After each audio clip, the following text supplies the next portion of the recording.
Muchas gracias a todos por venir y les voy a agradecer aún más que soporten el tipo de cosas que les voy a estar diciendo durante los próximos 40 minutos. La primera pregunta que de seguro surge es: ¿y por qué ese título tan extraño y tan país?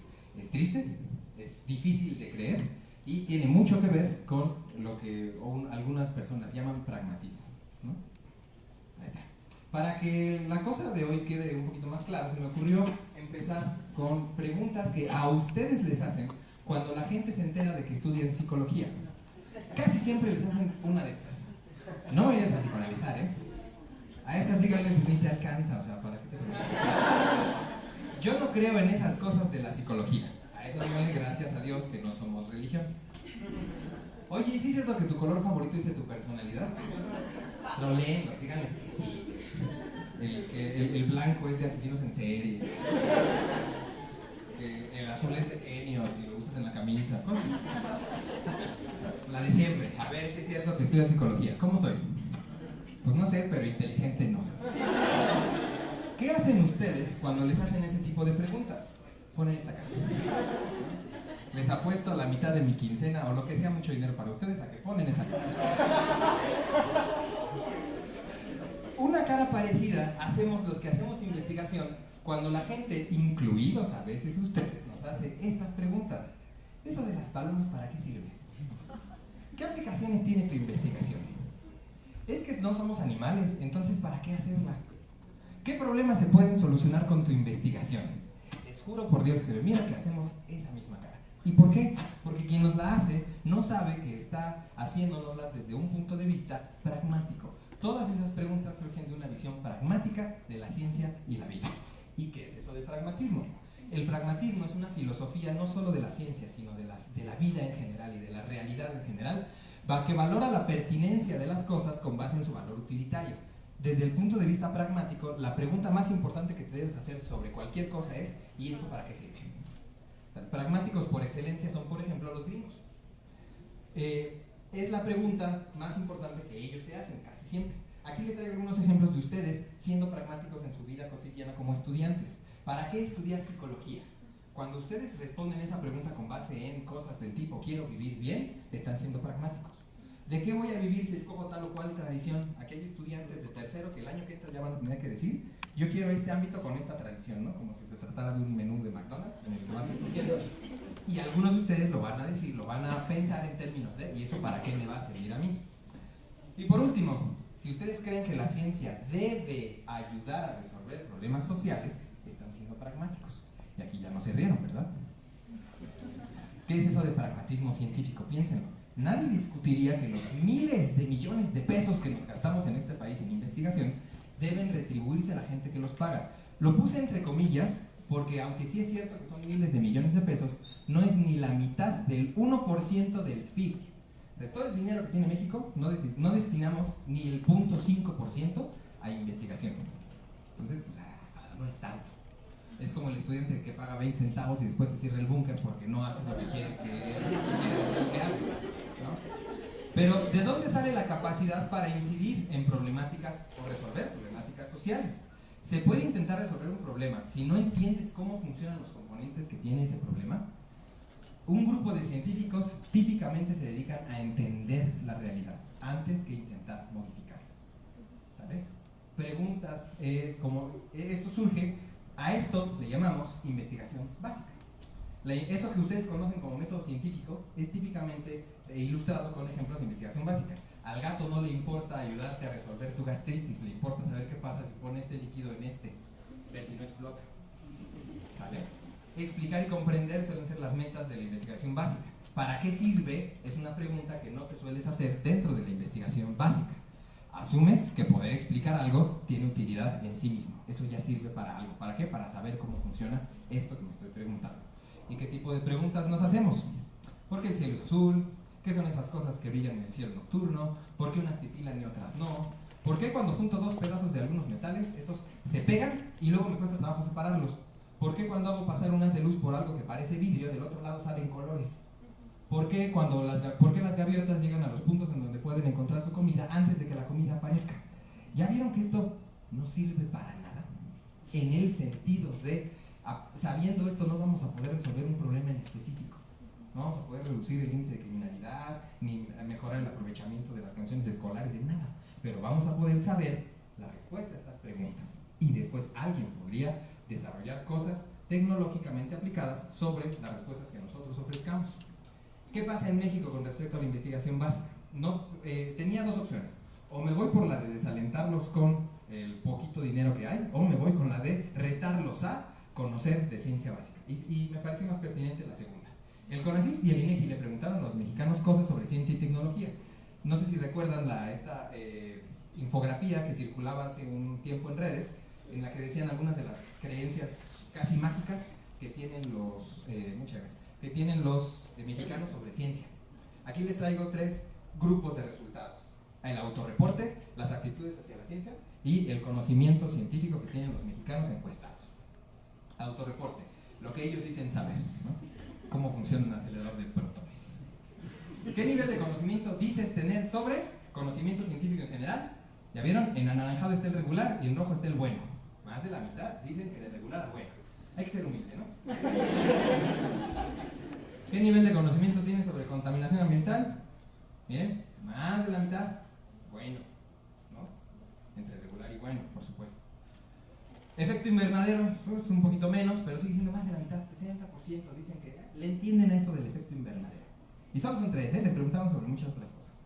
Actitudes, ¿qué opinan sobre el papel de la ciencia en un país? La investigación es fundamental para el desarrollo de un país, la gran mayoría de acuerdo. ¿Vieron? O muy de acuerdo o de acuerdo. Estos, ¿quién sabe dónde los encontraron? El gobierno debe apoyar la investigación. El 63% de acuerdo, el 23% muy de acuerdo, el 9% dicen que el pobre es pobre porque quiere. Y la investigación básica siempre resulta en desarrollo tecnológico. Aquí ya empezó a torcer la puerca el rabo, porque la mayoría dicen que sí. ¿Y qué les acabo de decir? Que no. ¿Vale? Vamos a ver. Lo que de veras saben y lo que de veras ignoran. Estas son preguntas de cierto o falso. Para que el ejercicio tenga sentido, les voy a pedir que participen conmigo.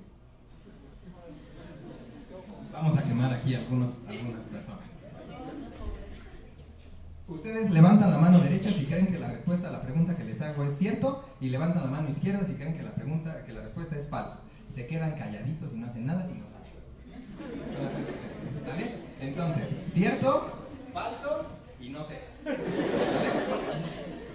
El centro de la Tierra es caliente.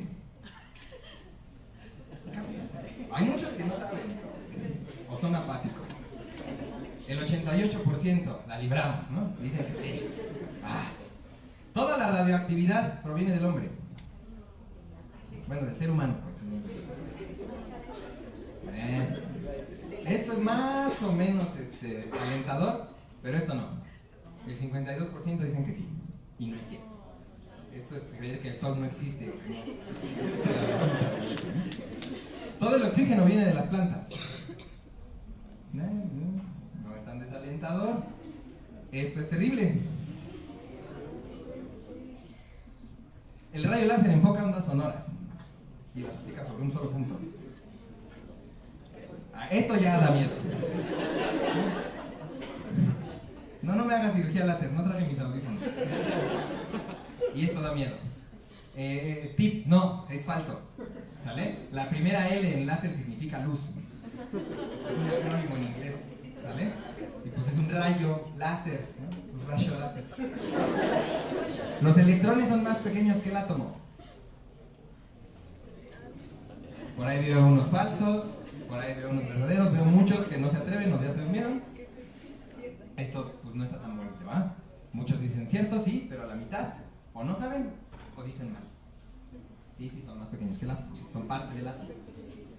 Los antibióticos matan virus y bacterias. Cierto, sí, falso, unos falsos, otros ciertos, la mayoría no sabe. Esto ya da miedo, muchachos. Esto es terrible. Por eso no nos dejan comprar antibióticos sin receta. No pueden confiar en nosotros. No es cierto, no matan virus y bacterias. El humano viene de la evolución. ¿Cierto o falso? No saben. muchos no se atreven a decirlo. Esto pues se ve más o menos dividido. Aquí puede haber muchas creencias religiosas de por medio, así que no me voy a burlar. En público. Los primeros humanos vivieron al mismo tiempo que los dinosaurios. Estos no tienen perdón de Dios. El 44% cree que sí. Cazábamos T-Rex. Desayunábamos huevos de estegosaurio. El 44%. Nunca se les olvide. El sonido viaja más rápido que la luz. Por algo sigue, la UNAM sigue siendo lo que es, ¿no? El promedio de los mexicanos creen que sí. ¿Vale? ¿Qué panorama nos pinta esto? Pues es increíble y triste. ¿Qué no? Dicen que saben, la mayoría se calificaron de regular a bueno, ¿vieron? Dicen que es bien importante hacer ciencia, que la ciencia y el país van de la mano y lo que sea. Y mira Finlandia, y mira Islandia. Pero a la hora de que les preguntas cosas tan sencillas como si el rayo láser enfoca ondas sonoras, demuestran que el dominio es cuando menos cuestionable. No saben la ciencia básica.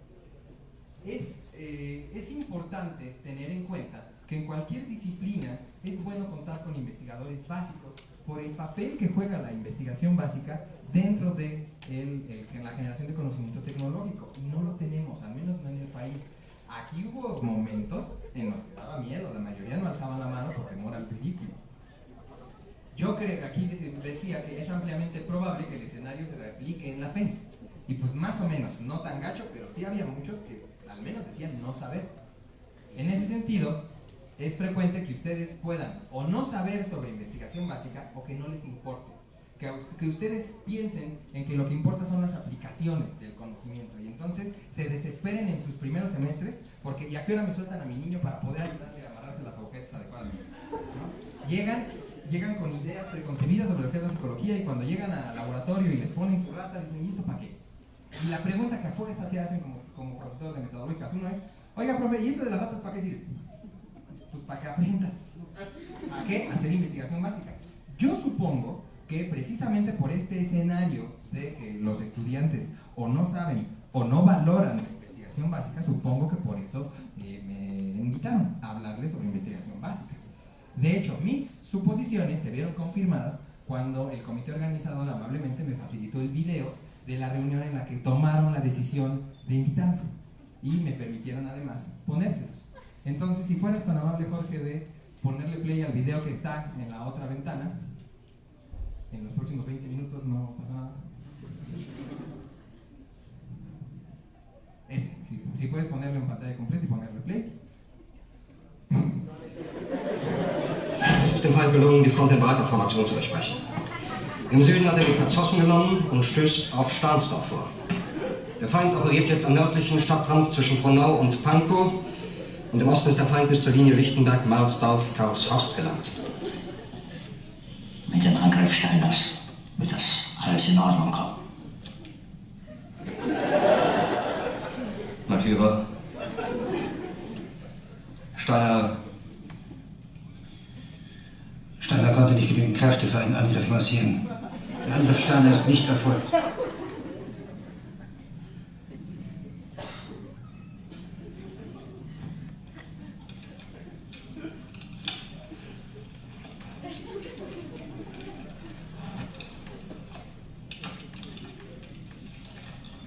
Es bleiben im Raum Keitel, Jodel, Krebs und Butter.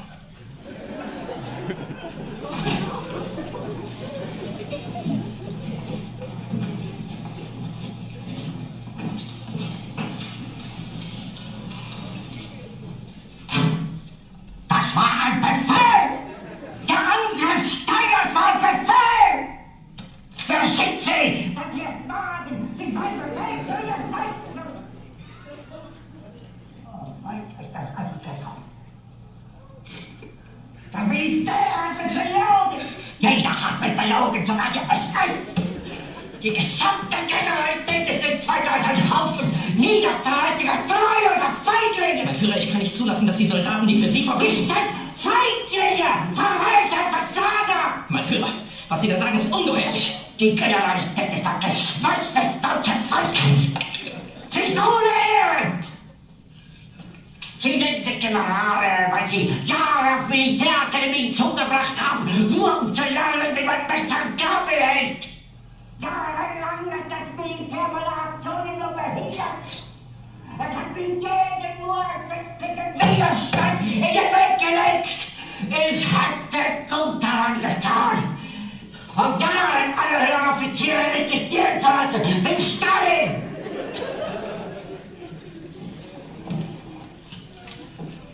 Ich war nie auf einer Akademie. Und doch habe ich allein auf mich gestellt, ganz Europa erobert. Verräter! Von allem Anfang an bin ich so verraten und betrogen worden. Es wurde ein ungeheurer Verrat geübt am deutschen Volke. Aber alle diese Verräter werden bezahlen. Mit ihrem eigenen Blut werden sie bezahlen. Sie werden das saufen in ihrem eigenen Blut. Bitte gerne.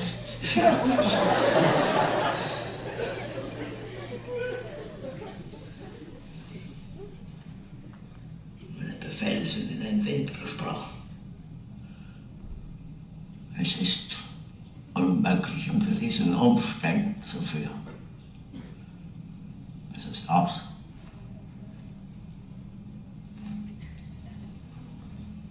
Der Krieg ist verloren.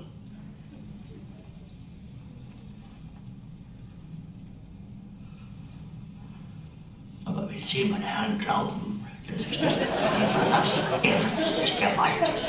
Mehr jag ich mir eine Kugel durch den Kopf.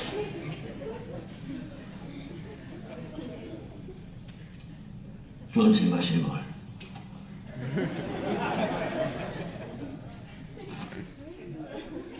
¿Puedes regresar a la presentación, por favor? En efecto, invitaron a alguien serio, reconocido y contradictorio a hablarles de investigación básica, y cuando les dijo que no, entonces me invitaron. A ver, vamos adelantando. Y no, ¿por qué se enoja Hitler en ese video? ¿No? ¿Por qué se enoja Hitler? Nada más para decir lo obvio, no estoy comparando al comité organizador de este evento con el Partido Nacional Socialista Obrero de la Alemania de 1933. No, era un chiste. Todo lo que ahí dice es un chiste. Pero hay una actitud dominantemente pragmática que implica perder de vista el propósito de la investigación básica. Eso es lo que siente Hitler cuando le dicen lo que dicen los estudiantes. ¿Y por qué eso es problema? Porque si dirigimos toda la investigación hacia solucionar los problemas de hoy, perdemos de vista que estos no van a ser iguales a los problemas de mañana. Y necesitamos conocimiento general sobre la realidad para poder ir generando intervenciones que se vayan ajustando y adecuando a las características de los problemas que van evolucionando. Debes comenzar a juntar conocimiento para prevenir los problemas del mañana. Es a partir de lo generado por la investigación básica que se genera conocimiento que después se usa como base para desarrollos tecnológicos. Es incluso común que no sea el mismo individuo el que genera los desarrollos científicos básicos y el que genera los desarrollos tecnológicos. Si no me creen, piensen en este señor, James Clerk Maxwell, y el electromagnetismo. Él lo que hizo fue sistematizar en un solo sistema de ecuaciones los campos eléctricos y magnéticos de algunos materiales. Eso hoy lo usan ustedes en casi todo lo que usan. Las brújulas, los smartphones, cuando van y les hacen un estudio de rayos X o de resonancia magnética, todos vienen de aquí. Newton y la mecánica clásica. A Newton no le preocupaba cómo hacer, por ejemplo, para que un avión vuele, pero la manera en la que un avión se mantiene en el aire es una combinación del principio de Bernoulli, del fluido de los gases, y la tercera ley del movimiento de los cuerpos de Newton. Einstein y la relatividad. A Einstein, por supuesto que no le interesaba bombardear Hiroshima, pero para eso sirvió. Skinner y la modificación de conducta. Si bien es cierto que Skinner forma parte de una cultura pragmatista en psicología, ¿a ver si oye mejor? Si bien es cierto que Skinner forma parte de una cultura pragmatista en psicología, si ustedes leen el libro que Hitler les recomienda, no van a ver una sola mención a las posibles aplicaciones de lo que ahí se dice. Van a ver experimentos y desarrollos teóricos con base en manipulación del comportamiento en condiciones controladas, es decir, investigación básica. Nosotros, que hacemos investigación básica en el laboratorio y Pues quién quita que ustedes hacen un desarrollo tecnológico dentro de 20 años con base en algo que nosotros descubrimos. ¿Quién sabe? ¿Qué hacemos nosotros? Bueno, hacemos investigación básica. A nosotros nos interesa saber cómo hacen los organismos para poder encontrar recursos críticos con limitantes espaciotemporales. Esos recursos que nada más se encuentran en ciertos lugares y a ciertas horas. Lo fácil para solucionar esto es, le buscas hasta que le encuentres y ahí te quedas. A esto le llaman Winstay-Loshi. No sabes en dónde está, entonces vas buscando y donde encuentras comida, ahí te quedas. Los animales no hacen eso. Los animales aprenden las regularidades temporales implicadas y se ajustan a ellas. A ese proceso se le denomina típicamente time-based learning. ¿Cómo sabemos que no están nada más buscando a lo güey hasta que encuentran y se quedan ahí? Llegan antes. El ejemplo que ponía de las gaviotas no era casual. En una especie de gaviotas que se encuentran en los riscos de Escocia. Caramba. ¿Se oye así? Sí. Mejor, ¿no? Sí. En una especie de gaviotas que se encuentran en los riscos de Escocia se vio que llegan antes de que la marea permita salir a los moluscos que ellas comen, a pesar de que ellas viven a 2 horas de donde se encuentran estos moluscos. Después se van antes de que los moluscos dejen de estar disponibles, se van a un lugar en el que están disponibles en la tarde. Y aunque nunca se acabe, ellos siguen visitando los lugares en los que los visitan. Esto ya viene del laboratorio. Cuando programas pruebas en las que el animal puede encontrar la comida en cualquier momento, en cualquier lugar, se sigue comportando como se comportaba durante el entrenamiento cuando sí se la quitabas. Algo así como que no se da cuenta que ahora podría haberse quedado ahí todo el día y seguir comiendo. Hay 2 tipos de tareas en esta literatura. En el TPL diario se programa la duración de estos eventos, la duración de la comida, de acuerdo a la hora del día. Se dice que se resuelve con mecanismos de estimación temporal circadianos. Esos que regulan el hecho de que te den ganas de ir al baño más o menos al mismo tiempo diario, que te dé hambre más o menos al mismo tiempo diario, que te dé sueño más o menos al mismo tiempo diario, que a veces te despiertes y le ganes al reloj, al despertador. Esos ritmos circadianos son los que usan los animales para resolver este tipo de tareas. El TPL intervalar es un tipo de tareas que consiste en programar la duración de los eventos en duraciones más pequeñas, en escalas más pequeñas, de minutos a segundos, y se dice que se resuelve con mecanismos intervalares. ¿Por qué hago énfasis en el se dice? Porque son teorías de carácter o de corte cognitivo-conductual, que ya nos dijo la doctora Acuña que hay que tomar con pincitas. A ver, les traigo aquí una muestra de una tarea de TPL diario. Pones a un pajarito, literal, una curruca mosquitera, en un compartimento central de una caja que tiene 4 habitaciones a cada lado. Entre las 9 y las 12 del día, si entra al comedero 1, va a encontrar comida. Si por el contrario entra al comedero 2, no va a haber nada. El comedero en el que puede obtener la comida cambia de acuerdo con la hora del día, ¿ya vieron? De las 12 a las 3 en el 2, de las 6 a las 9 de la noche en el 3 y de las 9 a las 12 de la noche en el 4. En el TPL intervalar, metes al sujeto y durante los primeros 20 minutos después de haber metido al sujeto, tiene que responder en el comedero 1 de acuerdo con un programa de razón variable 15 para obtener alimento. Si responde ahí, encontrará alimento. Todas las demás opciones se encuentran en extinción. ¿Vale? El comedero correcto cambia de acuerdo con un criterio temporal. ¿Ya vieron? Y el criterio temporal es cortito. Esa es la diferencia fundamental entre TPL diario y TPL intervalar. ¿Qué se sabe en general? Bueno, muchísimas especies han demostrado poder aprender. Se han hecho experimentos con, obvio, ratas y palomas, sí, pero también abejas, hormigas, colibríes, como 7, 8 especies diferentes de peces, y bajo muchas condiciones se muestra que la mayoría de las especies se lo aprenden. Pueden resolver estas tareas. Incluso, como les decía, hay pruebas en donde les ponen recurso en todo lugar. Por ejemplo, las respuestas en cualquier comedero son reforzadas. Y los bichos siguen yendo primero al 1, después al 2, después al 3, después al 4. Aunque pudieran haberse quedado en el 1 todo el tiempo. ¿Vale? Hay evidencia que sugiere que la dimensión espacial podría ser más importante que la temporal. Como que importara más que la secuencia siempre sea la misma a que las duraciones sean más o menos similares. ¿De dónde sacamos esto? Estos investigadores hicieron un estudio en el que variaron una de las dimensiones. Para un grupo le cambiaban la secuencia día a día. Entonces la rata tenía que primero responder en el 1, después en el 2, después en el 3, después en el 4 y se acabó. A la siguiente sesión, primero el 2, después el 3, después el 1 y por último el 4. A la siguiente sesión le volvían a cambiar. Entonces esa rata podía saber por cuánto tiempo iba a estar disponible el alimento, pero no en dónde. ¿Sale? Y ratas de otros grupos les variaban la duración. De tal que siempre era la misma secuencia, 1, 2, 3, 4, pero a veces era por 1 minuto, en otras ocasiones era por 2 minutos, en otras era por 4, en otras era por 5, y así. Encontraron que las ratas en el grupo de secuencia variable no pudieron resolver la tarea, ni cuenta se dieron de que la duración era siempre la misma, aunque era siempre la misma. Las ratas en el grupo de duración variable sí pudieron resolver la tarea, sí se aprendieron la secuencia. Obviamente no resuelven la duración porque es variable, pero sí se aprendieron la secuencia. Ellos dicen, concluyen a partir de esto que cuando varías la dimensión espacial impides el contacto con la dimensión temporal, pero cuando varías la dimensión temporal no impides el contacto con la dimensión espacial. De eso se deriva la dimensión espacial es más importante. ¿Sí vamos claros? Qué bueno, ya van a empezar a confundirse. Ellos vieron qué pasaba cuando la secuencia cambiaba día a día. Y nosotros nos preguntamos, ¿pasará lo mismo cuando la secuencia cambia al interior de la sesión? De tal suerte que en una misma sesión haya sujetos que vayan 4 veces la misma secuencia, digamos 1, 2, 3, 4, ya acabé, otra vez 1, 2, 3, 4, otra vez 1, 2, 3, 4, y haya sujetos que tengan secuencias variables cada sesión, al interior de cada sesión, se podrán ajustar. Y pues ahí va uno de los nuestros. Esto lo publicamos hace 2 años. Efectos de las secuencias variables de disponibilidad del alimento en TPL intervalar por pichones. ¿Qué hicimos?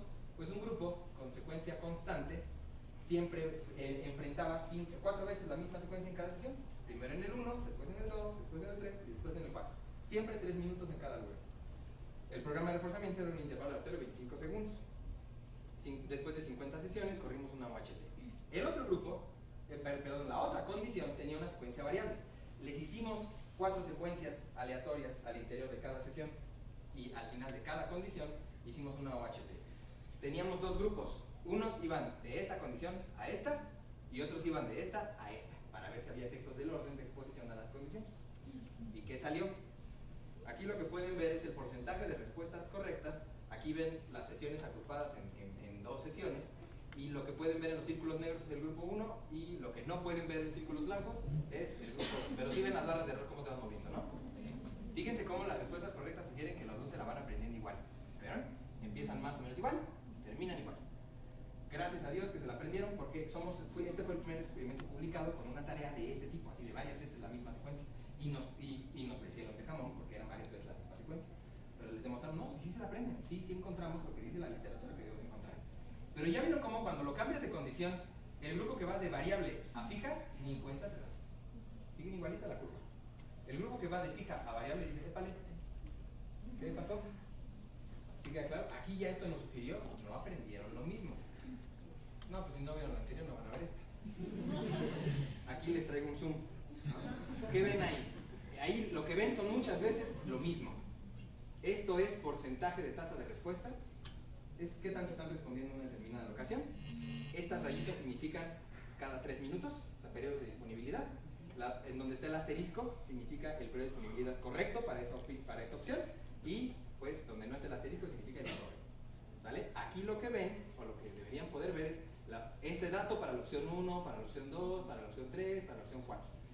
Sí se ve cómo se ven las curvas que suben y bajan, ¿no? Y ya vieron cómo los puntos altos de las curvas están en donde están los asteriscos. Eso sugiere que se la aprendieron y que se la aprendieron igual. Pero lo que vimos solo bajo la condición de secuencia constante fue esto. ¿Ya vieron que empezó a responder antes de que le toque? Esto se llama anticipación. ¿Ya vieron que dejó de responder antes de que se acabara? Responde mucho aquí y va bajando. Esto solo lo vimos en condición de constante. No lo vimos en la condición de secuencia variable, a pesar de que ambos grupos tenían siempre la misma duración de 3 minutos. Los de la variable tenían la curva así, y la curva seguía, y después aquí bajaba. Entonces, ellos no estaban haciendo contacto con la dimensión temporal, aunque la dimensión temporal era fija. Ahí vemos lo que nos salió cuando comparamos el desempeño en entrenamiento y en OHT. Aquí los círculos negros son el entrenamiento y los blancos son el OHT. Lo que quiero que vean es cómo sí se parecen. En la OHT acuérdense que pueden encontrar el alimento en cualquier momento, en cualquier lugar, y vienen aquí y se cambian y se van al 2. ¿Por qué? Se pueden haber quedado en el 1 y de todos modos decimos se sigue dando. Esto es la condición constante. Pero ya vieron cuando vienen de secuencia variable, van al primero que van, el que sea, ahí se quedan un ratito. Vean. Al segundo que van, ya no se van. Y esto ya no se parece al negro, ¿ya vieron?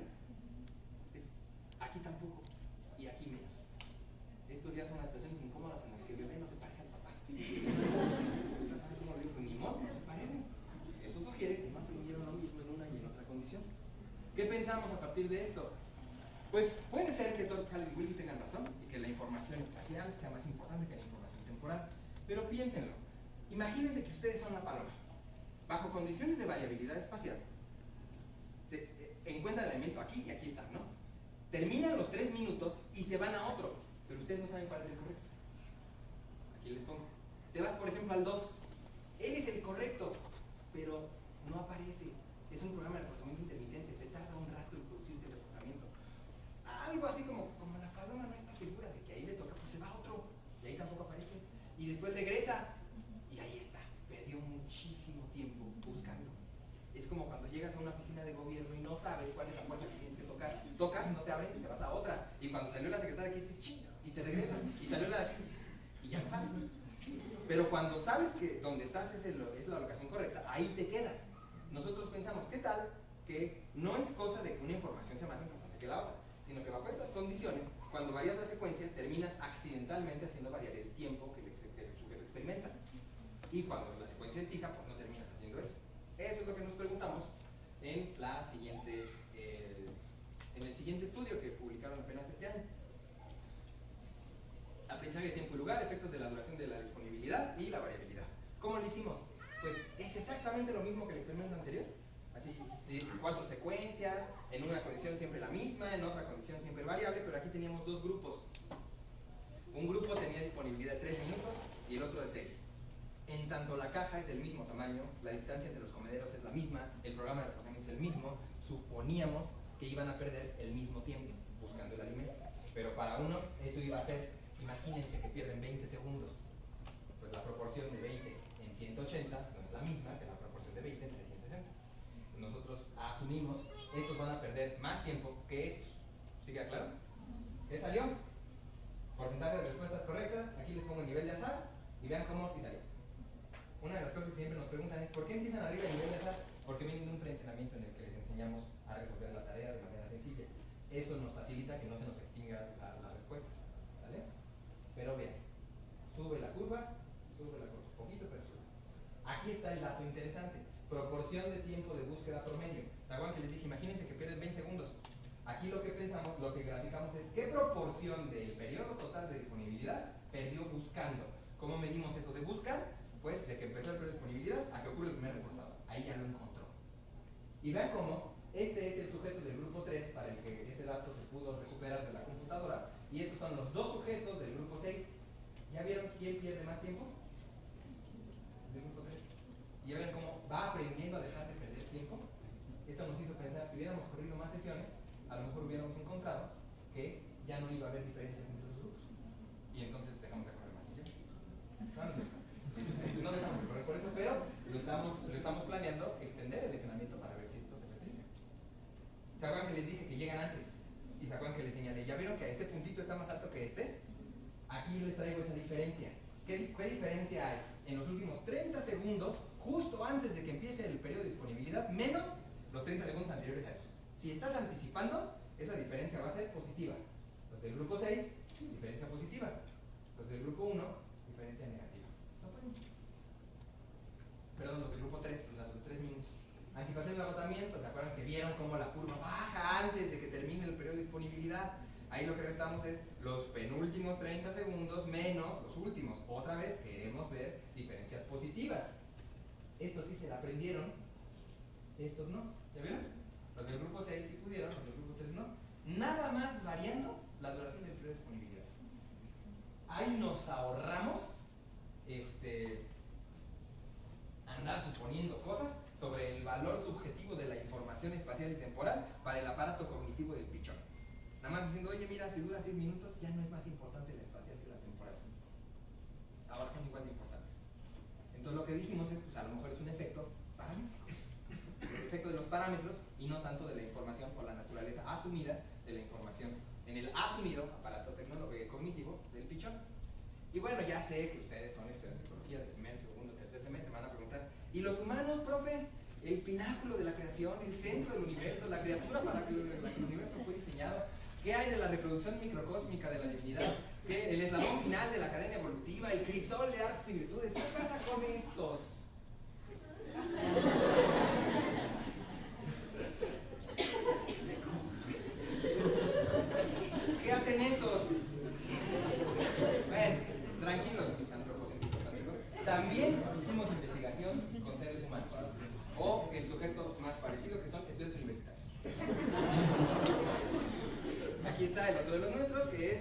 estrategias humanas para resolver una tarea de TPL, el rol de contar y de seguir pistas verbales.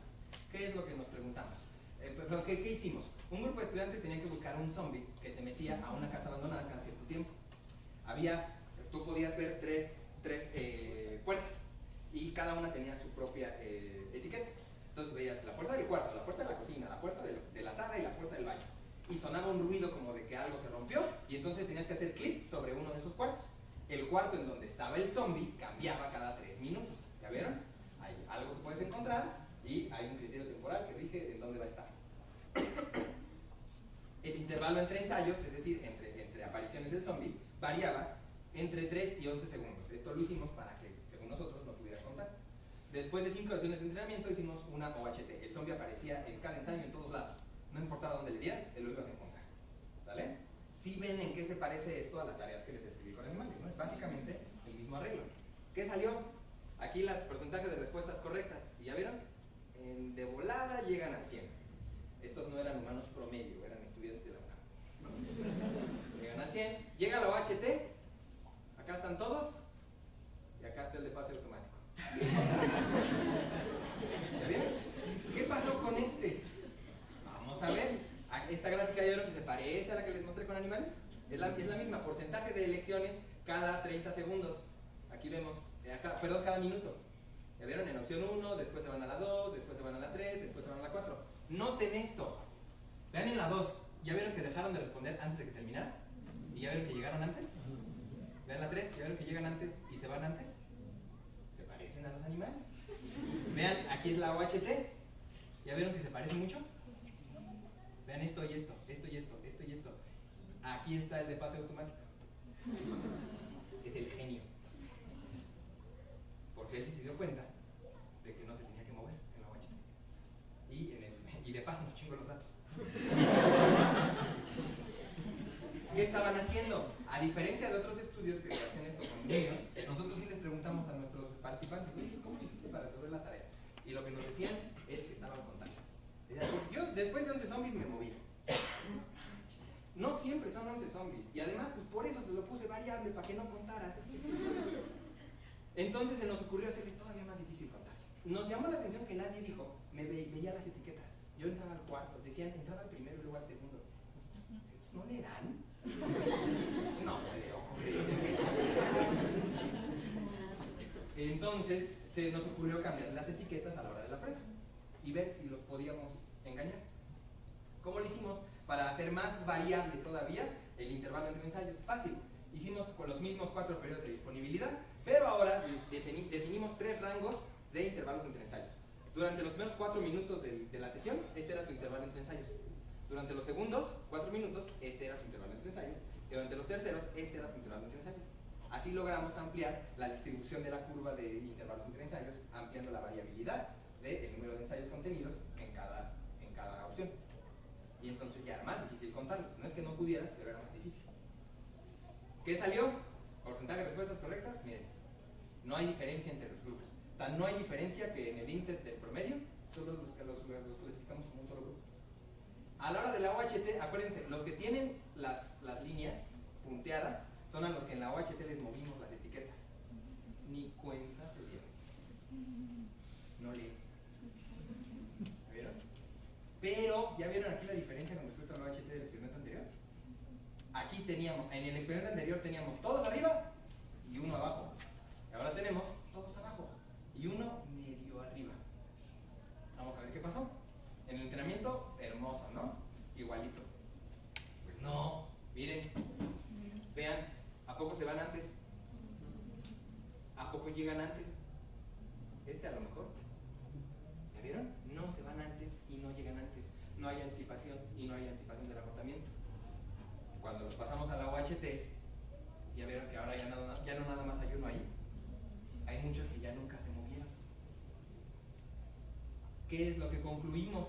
Parece que la tendencia natural de los humanos cuando tenemos tareas de estimación temporal es contar cosas. Tiene sentido. ¿Cómo sabes que ya pasó el tiempo? Hay de dos. O te fijas que el sol ya no está donde estaba cuando lo dejaste, o ves el reloj. ¿Sí me explico? Y eso es control de estímulos. Pero cuando no tienes reloj, ¿en qué te fijas? Lo más probable es que te pongas a contar algo. Bueno, eso pensamos. Cuando cuentan, sus datos se parecen a la de los animales, cuando los animales sí resuelven bien la tarea. Cuando no pueden contar, se parecen a las de los animales que no pueden. ¿Por qué estamos seguros de que no pudieran contar? Porque otra vez les preguntamos. Ya nadie nos dijo, a ese eran 11 zombies. Nos decían, al principio creí que eran 10, después que eran 9, después dejé de contar. Así será lo que Dios quiera. Y se parecen a los animales que no pueden resolver la tarea. Entonces, estaría bien seguir explorando para saber si se puede lograr TPL sin que contemos algo como seres humanos. Nada más para saber si se puede. ¿Por qué? Porque es ciencia básica. Queremos entender cuáles son los efectos de las condiciones bajo las cuales nuestro comportamiento se estructura sobre la estructuración de dicho comportamiento. Vamos a ver una vista somera al TPL. Se refiere al mecanismo de aprendizaje que permite encontrar y explotar recursos. Es interesante porque permite entender una miríada de cosas sobre el aprendizaje en varias situaciones. Particularmente relevantes son las situaciones en las que eso que tienes que encontrar se encuentra en cierto lugar, en cierto momento. ¿Sale? Esto es muy claro con muchas especies diferentes de animales. La investigación con humanos permitiera entender si compartimos algunos principios de organización conductual con otras especies, que es algo que nos ha interesado desde antes de Skinner. ¿Sale? Ahora, algunas aplicaciones de la investigación en TPL. No estuvieron prestando atención, ¿verdad? Vieron que les iba a poner aplicaciones de investigación en ciencia básica. ¿Con qué se deben quedar? Como producto de haber venido y haberme regalado sus 40 preciosos minutos. Si se pudieran quedar con esto, de algo sirvió, ¿no? La evidencia científica es el Darth Vader de la acupuntura, flores de Bach, Reiki, homeopatía y demás prácticas pseudocientíficas. ¿Y de dónde sale esta evidencia científica? De gente haciendo investigación básica. ¿Sale? La investigación básica busca generar conocimiento al margen de las aplicaciones inmediatas que de estas se puedan derivar. El pragmatismo, como les decía al inicio de la plática, es lo que nos ha impedido valorar la investigación básica por lo que en realidad es. Como no genera desarrollos tecnológicos inmediatos, se asume que no sirve. Es sobre el conocimiento generado por esa investigación básica que después llega gente y busca diseñar estrategias tecnológicas, esas que según ustedes sí sirven para algo. ¿Vale? Si te causa escozor, el primer punto es porque eres pragmatista. Y ojo con lo que les advertía la doctora Acuña y los peligros de ser un pragmático. ¿Vale? Y es importante que cualquier disciplina científica siempre tenga gente haciendo investigación básica, cualquiera, incluidos, por supuesto, nosotros los psicólogos. Es importante que la población no la conozca y no solo la valore, sino que la conozca. Es desalentador que a veces el psicólogo, esto es falso, nunca pasa, no la conoce. No se ve, pero aquí él dice este es un método científico y aquí este que la verdad no sé quién es. Dice, oye, más despacio, cerebro. Sí, no lo sé, no lo reconocía. Es aún más desalentador que el mexicano promedio dice que la valora, ¿se acuerdan de los datos? Dice que la conoce, dice que la domina, pero no es cierto, no la domina, no la conoce. Pero tú, que estás ahí sentado, no eres un mexicano promedio, ¿verdad? Si no, no llenarías tus redes con estos memes.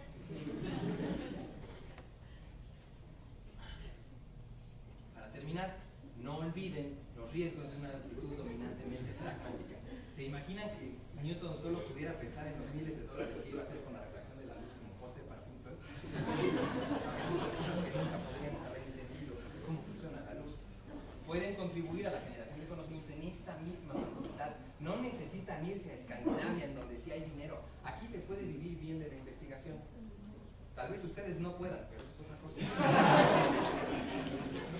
De parte de todos nosotros los que trabajamos en el laboratorio de análisis experimental de la conducta, Francisco, Daniel, Wendy, Fabián, Arturo, Mitzi, Isabel, René, Giovanni, Germán y Sergio, les agradezco haber venido, particularmente teniendo en cuenta que es final de semestre, y pues muchas gracias por su atención.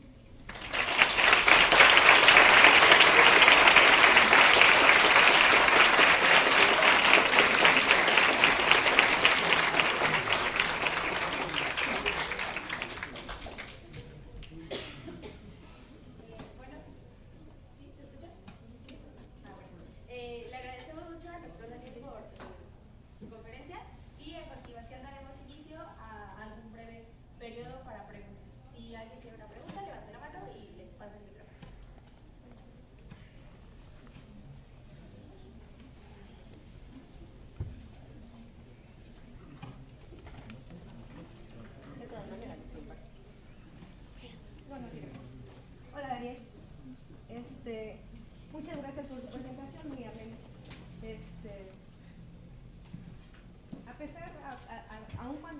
acuerdo en principio, por supuesto, sobre la importancia de la investigación básica, no puedes negar que es mucho más sencillo, mucho más atractivo, los payasos de la magna, y que además la gente puede vivir perfectamente en inconsistencia.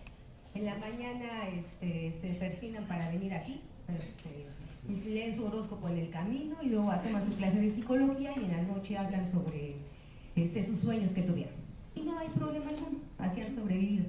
Entonces, más allá de nuestras preferencias sobre la investigación básica, ¿por qué sería importante para los estudiantes tener que hacer el esfuerzo enorme de perder todas esas ventajas sociales que tiene participar en todos esos ritos y pasarse al ámbito científico? Yo creo que primero agradecer la pregunta, doctora, y segundo, creo que la respuesta a esa pregunta se debe dar en dos niveles diferentes. ¿De qué le sirve al estudiante y por qué es importante que el estudiante lo haga? Creo que si ustedes estudian psicología con el único criterio de vivir bien, se equivocaron de carrera, porque ya llevamos por lo menos 10 años en el top 10 de las profesiones peor pagadas del país. Entonces, ese no puede ser el único criterio con base en el cual ustedes juzguen su éxito profesional. Debe haber por lo menos un criterio adicional que, en mi opinión, debería estar vinculado a la capacidad de establecer una reflexión crítica sobre su propia efectividad profesional. ¿Cómo sé que de veras estoy haciendo cambios en donde estoy? Ya sé que a veces no se puede por las condiciones institucionales, pero a veces no se puede nada más porque no sabes ni cómo. Hay muchos egresados que dicen, no, es que en la carrera no aprendí nada, todo lo aprendí ya trabajando. Esos son los que dan miedo, tristeza, pena y que su historia es increíble y triste. Y se debe, en mi opinión, a una actitud pragmática individual. Entonces, en primera instancia, ¿de qué les sirve a ellos?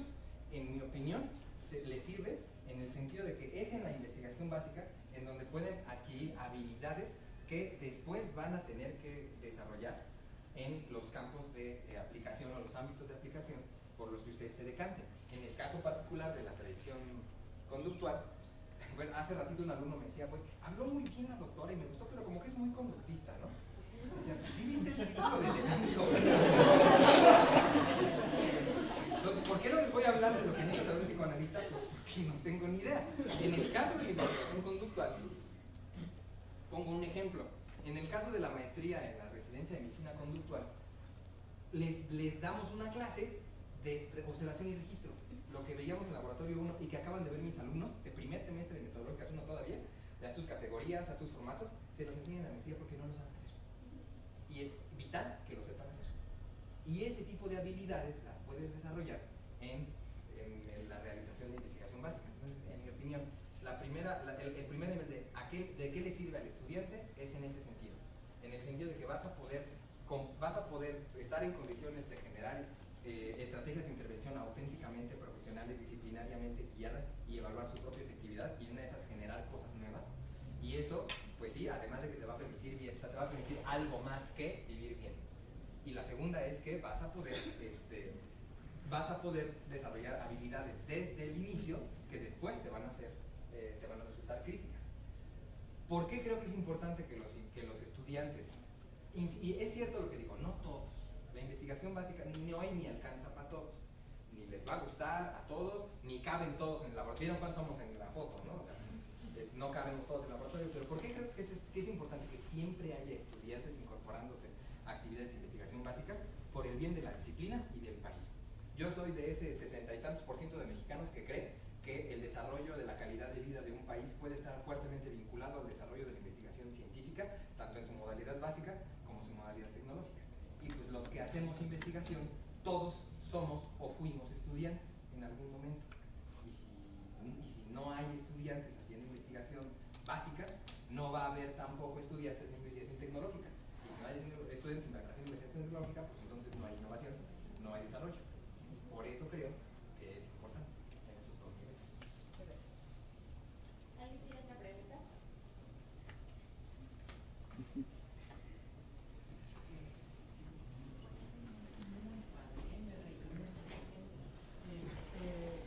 Creo que tocas aspectos muy importantes. Yo quisiera rescatar algo de lo que... ¿Sí se escucha atrás? No. Yo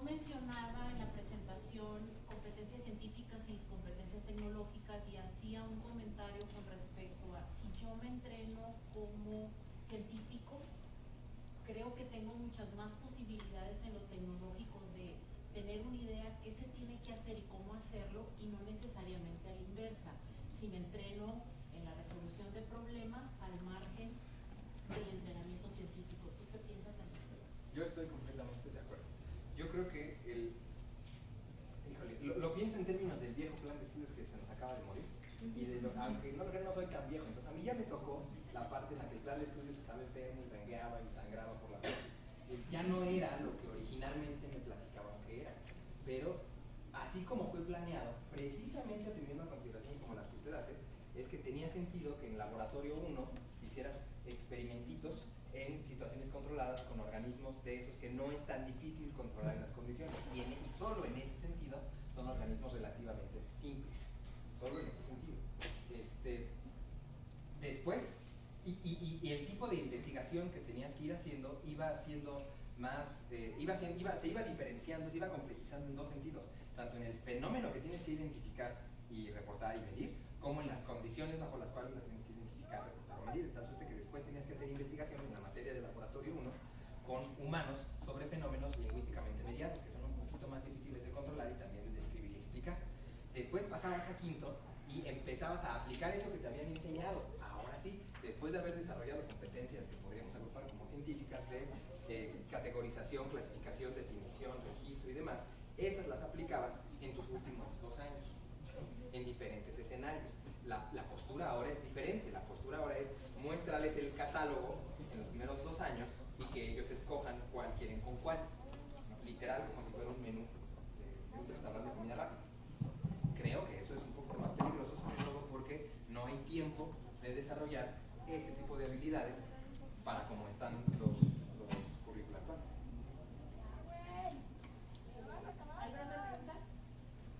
Bueno, en realidad son dos. La primera es, primero, pues felicitarte y agradecerte por la exposición, creo que fue muy clara. Entonces mi pregunta sería, desde tu visión, ¿cuáles son las características que hacen ciencia a la psicología? Y después podrías mencionar cuáles son las otras líneas de investigación que hay en tu laboratorio. ¿Te habla el Ok, la primera pregunta. ¿Qué es lo que hace que la psicología sea ciencia y no sea religión y no sea algo así? Yo creo que debe cumplir por lo menos con 3 criterios bien sencillitos en mi opinión. Naturalismo. El naturalismo se refiere a que la descripción de los eventos la descripción de los eventos y su explicación deben estar en el mismo nivel ontológico de existencia. Si tu evento a describir está en el reino de lo visible, de lo observable y de lo natural, en ese mismo reino debe estar tu explicación.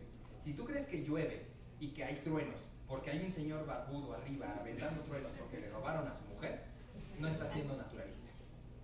Si tú crees que te dio cáncer porque hay un señor barbón, sí son barbones, porque hay un señor barbón arriba con hoyos en las manos que está enojado porque no fuiste a comerte un pedazo de harina una vez a la semana, no estás siendo naturalista. Y eso no es ciencia. Es lo que quieras que sea, pero no es ciencia. Esos son ejemplos de no ser naturalista. La segunda es objetividad. Digamos que en el plano del espectro epistemológico, ya saben ustedes que tienes el objeto y el sujeto, ¿no? Y una pregunta que siempre les hago a los alumnos para intentar ilustrar este tema es la clásica de si un árbol cae en medio del bosque y nadie lo oye, ¿hace ruido? Y hay los que dicen que sí, hay los que dicen que no, y hay los que se despiertan cuando oyen ruido. Entonces, lo que les digo es, los que dicen que sí son realistas, así, los que están seguros de ese extremo es el realismo ingenuo. Existe al margen de si hay alguien que sepa que existe. Y de este otro lado está el solipsismo. Solo existe lo que veo, siento, percibo, huelo, lo que sea. En medio está el interaccionismo epistémico, que puede tomar 2 formas, ¿no? El relativismo, por ejemplo, de Cantor, o el constructivismo, por ejemplo, de Vygotsky. En mi opinión, para hacer ciencia tienes que estar en este lado. Si estás de este lado, ya no eres objetivo y entonces ya no eres ciencia. Bueno, no es mi opinión, pero esa es la opinión de algunas personas. La objetividad, y la especificidad. Si ya hay alguien que hace lo que tú dices que vas a hacer, entonces ya no hay razón para constituirte como ciencia independiente. Si tu objeto de estudio, si no tienes un objeto de estudio definido, claro y específico, entonces no es. Y específico no quiere decir detallado, quiere decir que sea único. En ese sentido especificidad. Son los tres criterios que a mí se me antojan como más claros para definir que algo puede ser una ciencia. En mi opinión, la psicología, para empezar, no existe. Eso, el tipo de prácticas humanas que se agrupan bajo el rótulo de psicología, que como decía la doctora Acuña, podemos pensar que más bien son 8 disciplinas diferentes, de todas esas, a mí me parece que solo hay una que cumple con los tres criterios. Y pues, oh, gran sorpresa, es la conductual. Porque las demás, o sea, complejidad, dicen no tener un estudio, porque un objeto de estudio ya, las que se asumen subjetivistas a gran orgullo de por fin derrotamos al objetivismo aplastante del psicoanálisis y del conductismo, pues tampoco. En mi opinión, solo la conductual comparte con esas tres. Ahora, en el laboratorio en el que trabajamos, en el que trabaja también Mitzi, esta no es la única línea de investigación que tenemos, esta es en la que yo he estado más involucrado. Hemos hecho experimentos, por ejemplo, sobre estimación temporal, que fue el área en la que el doctor Francisco Aguilar se especializó cuando hizo su doctorado. Hemos hecho experimentos y estamos haciendo experimentos sobre igualación a la muestra, procedimientos de discriminación condicional, intentando entender algunos procesos de aprendizaje humano y animal en esas condiciones. Y también, últimamente, tanto Mitzi como Isabel han estado más preocupadas por empezar a desarrollar investigación tecnológica referida a aspectos del desempeño académico. No puedo decir de qué, porque